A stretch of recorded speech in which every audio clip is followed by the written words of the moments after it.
1-888-321-6001. Robert in Denver. Hi, Robert. Hey, Norm. The economy might be roaring for some people, but it sure ain't roaring for me. Well, are you Robert Mitton by any chance? Yes, I am, Norm. All right. I'm glad you're still here. Surprisingly, and I've been struggling, but I have some good news and some weird news that I wanted to relate to you and the audience and everybody. Go right ahead. And okay, the TAVR procedure that has becoming more and more advanced to eliminate the need of open heart surgery is finally at the point here in Colorado where the TAVR procedure may actually be a real possibility for me to have a new aortic heart valve put in, where I won't have to get open heart surgery because I'm refusing that. And I just got the information packet today from the Colorado University, and I have a appointment set up December 8th to actually sit down with the surgeons and talk about the procedure and everything, and then we have to schedule me coming in if I decide to go for it.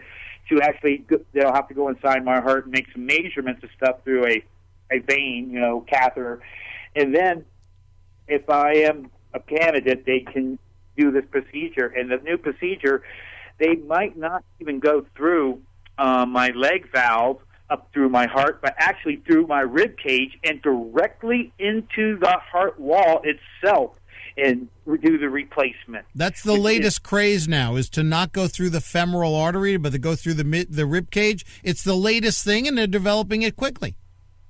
Real quickly.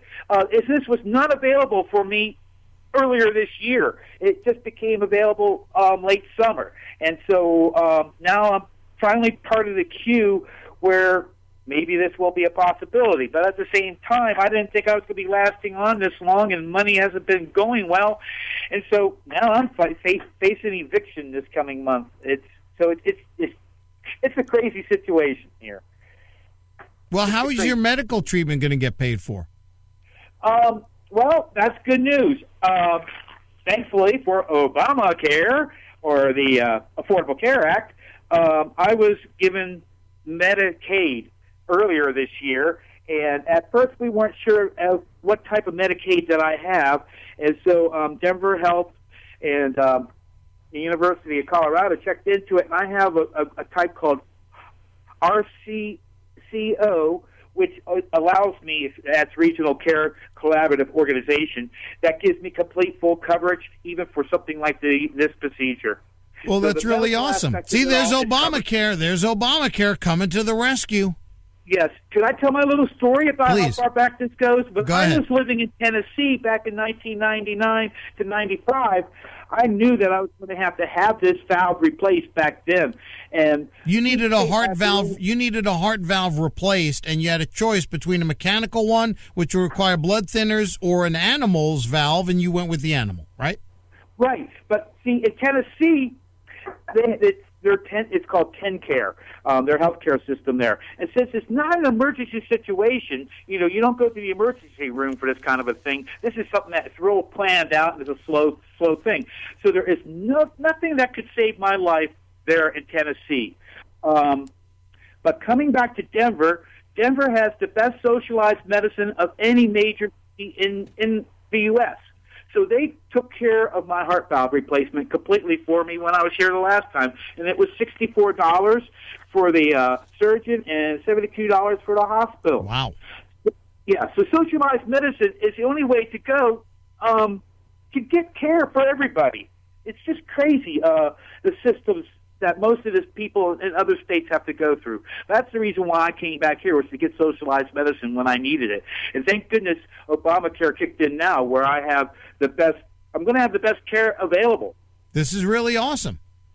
Yeah. So there's a chance you're not going to just have to do the death with dignity thing and take your life, because now there's a potential medical option for you.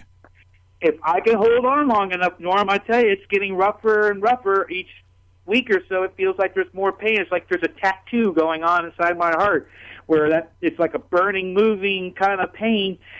And sometimes you just can't stand it anymore, and you just want to start screaming, just like a tattoo kind of a So thing. what are the chances of you getting into this surgery before you die? Well, Norm, I'm not the only one in this situation. I So understand. I I have understand. to go in the queue and wait my turn just like everybody else does. I'm not a special person. How many people are ahead of you? Enough that I'm back up till December 8th just to talk to somebody. All right. Well, we have on our Facebook page, and you designed the apps for us. You designed the apps. One of them for the Beyond the Norm subscription. One of them is a fundraiser for you, and we'll see what we can do about keeping you going and not getting evicted. And also the way to get to my blog is mydeath.info. Well, is that in the app that you put up on Facebook? The app, you can get to it that way too. All right, because that's going to be the easiest way for people, Robert, and we want to make it easy for folks. So if you go to our Facebook page, The Norman Goldman Show on Facebook, you'll see a couple of little squares there. One of them will let you listen to this show live through Facebook. You can stream this show live through Facebook. You can sign up for the Beyond the Norm through Facebook, and because of Robert Mitton, you can also help him out and keep him from getting evicted while he's trying to get his heart valve replaced. So, Robert, thank you very much. I really appreciate the update, and we'll stay in touch. I'll send a few dollars your way. We'll keep you in your apartment. I sure appreciate it, Norm. Thank you for your time, and thank you everybody out there. Robert, we're on your team. We've been with you for over a year now, or I guess it's been about a year when you first called in and told us his situation. And Robert's a Death with Dignity candidate, but now that there's a chance to get a new way in to replace his heart valve, he may have a new lease on life.